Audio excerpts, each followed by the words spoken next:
Olá, sejam bem-vindos ao meu canal. E hoje iremos entender como aconteceu a queda da cidade de Jerusalém. No ano 6 depois de Cristo, a região toda da Judéia deixou de ser um reino vassalo de Roma e ela foi transformada numa província do Império Romano, debaixo de um governador imperial que desempenhava funções de comandante militar e também a função de juiz. Essa situação ficou até o ano de 66 depois de Cristo. Motivos da revolta dos judeus. Iniciou com os impostos cobrados por Roma e também com o controle exercido pela fortaleza Antônia sobre o templo de Jerusalém. Então essas coisas originou a resistência dos judeus ao governo romano. Para você ter uma ideia, até mesmo as vestes dos sumos sacerdotes eram guardadas pelos romanos nessa fortaleza Antônia. Então havia muitas e muitas tensões entre os judeus e os romanos.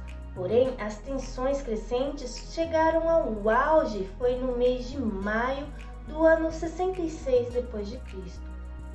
E o fato foi que o governador romano Gércio Floro confiscou 17 talentos do tesouro do templo. Isso equivale a quase 600 quilos de ouro. Aí o povo revoltou mesmo. Fecharam as passagens que ligavam a Fortaleza Antônia até o templo. O governador Gércio Floro se retirou. E no mês de setembro do ano de 66 depois de Cristo, quando a multidão judaica tomou a Fortaleza Antônia, os soldados romanos que ainda estavam na cidade de Jerusalém se renderam todos. Aí a rebelião dos judeus se propagou por todos os lados.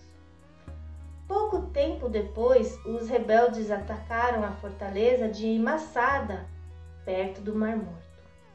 A violência entre judeus e os não-judeus se espalhou por toda a Palestina. De acordo com o historiador Flávio Joséfo, a Judéia se viu num estado caótico e todas as cidades foram divididas em grupos de rebeldes, sendo que a sobrevivência de um grupo dependia da destruição de outro. Rebeliões chegaram até mesmo na cidade de Alexandria, lá no Egito. E isso porque lá em Alexandria havia muitos e muitos judeus. Eu explico melhor sobre esses judeus alexandrinos no vídeo sobre a diáspora. Vale a pena você assistir depois, ok? No outono do ano de 67 depois de Cristo, o general Tito Flávio Vespasiano, que um dia se tornaria o imperador romano Vespasiano, continuou a reprimir a resistência dos judeus lá na Galileia, encontrando uma forte oposição na região da Gamala. Já na primavera do ano de 68 depois de Cristo, Vespasiano cortou as comunicações de Jerusalém com o mundo externo. Ele ocupou a Samaria, a Pérea, a Idumeia e também a costa do Mediterrâneo. No verão, apenas umas poucas fortalezas isoladas ainda permaneciam nas mãos dos judeus rebeldes.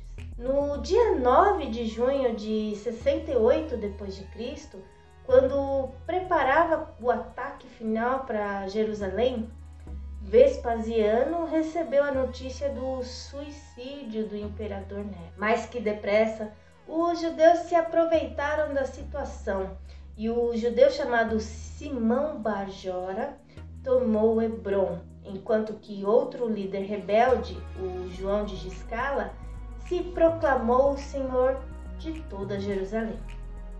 Então, lembrando-se das palavras que o Senhor Jesus falou, os cristãos fugiram para Pela, lá na região da Pérea.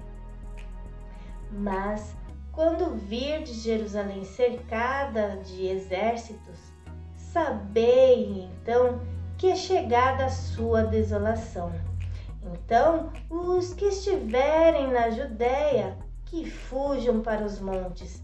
Os que estiverem no meio da cidade, que saiam. e os que estiverem nos campos, que não entrem nela.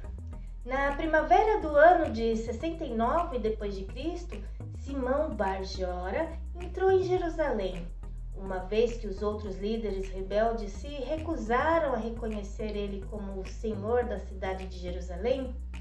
Jerusalém ficou dividida debaixo do controle de vários governadores. Vamos ver.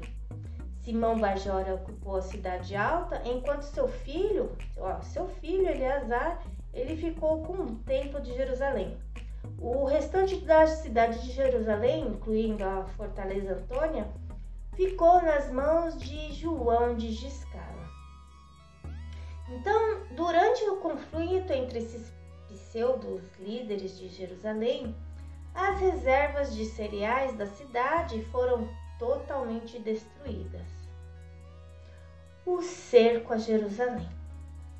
No mês de junho do ano de 69 d.C., Vespasiano voltou a ocupar Hebrom, mas não ficou muito tempo ali, pois logo ele foi proclamado imperador de Roma.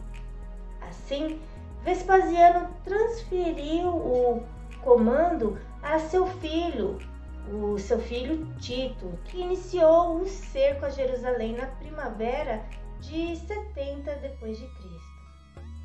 A região no raio de 15 quilômetros ao redor da cidade foi totalmente desmatada.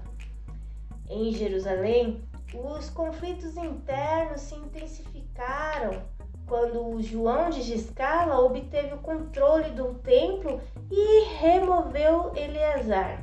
Porém, quando os romanos atacaram o terceiro muro, a proteção externa da cidade de Jerusalém, João de Giscala e Simão Bar-Jora colocaram suas diferenças de lado, Porém, a guerra civil já tinha enfraquecido muito os judeus. Já no mês de maio, o segundo e o terceiro muro de Jerusalém não resistiram mais. 2 legiões de romanos foram encarregados de atacarem a cidade alta e outras 2 legiões de romanos atacaram a fortaleza Antônia, que estavam no poder desses judeus rebeldes. Em 3 dias, os romanos levantaram uma barreira de 7 quilômetros ao redor da cidade de Jerusalém, impedindo assim a entrada de provisões na cidade. Muitos dos habitantes da cidade morreram de fome e os corpos em decomposição começaram a se amontoar pelas ruas.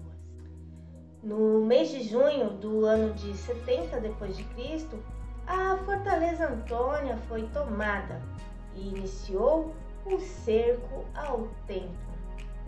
A escassez de alimento foi tão severa que houve entre os judeus casos de canibalismo até. Vamos ver agora como o templo foi destruído. No dia 27 de agosto do ano de 70 d.C., os soldados romanos queimaram a porta do templo e invadiram. Os generais romanos discutiam entre si se deveriam incendiar o templo todo ou não. Mas no dia 29 de agosto, um soldado romano lançou um pedaço de madeira em chamas pela porta interna e incendiou o santuário do templo. As súplicas do general Tito para que se apagasse o fogo foram totalmente ignoradas pelos seus soldados. Considerando inútil poupar outras partes do templo, os romanos incendiaram o restante da construção. Com o incêndio, o ouro que tinha no templo foi derretido. Então, as grandes pedras do templo foram separadas uma das outras para permitir acesso a esse ouro. Houve então um terrível massacre aos judeus. Grupos de judeus rebeldes resistiram em outras regiões da Jerusalém até o mês de setembro daquele ano. A cidade toda foi arrasada. O general Tito voltou para Roma com seus espólios de guerra, incluindo a mesa dos pães da proposição, o candelabro de 7 hastes e as trombetas de prata.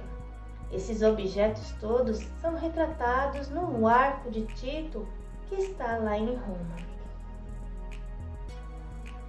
porque dias de vingança são estes, para que se cumpram todas estas coisas que estão escritas. Mas ai das grávidas e das que criarem naqueles dias, porque haverá grande aflição na terra e ira sobre este povo. E cairão a fio da espada, e para todas as nações serão levados cativos. E Jerusalém será pisada pelos gentios, até que os tempos dos gentios se completem.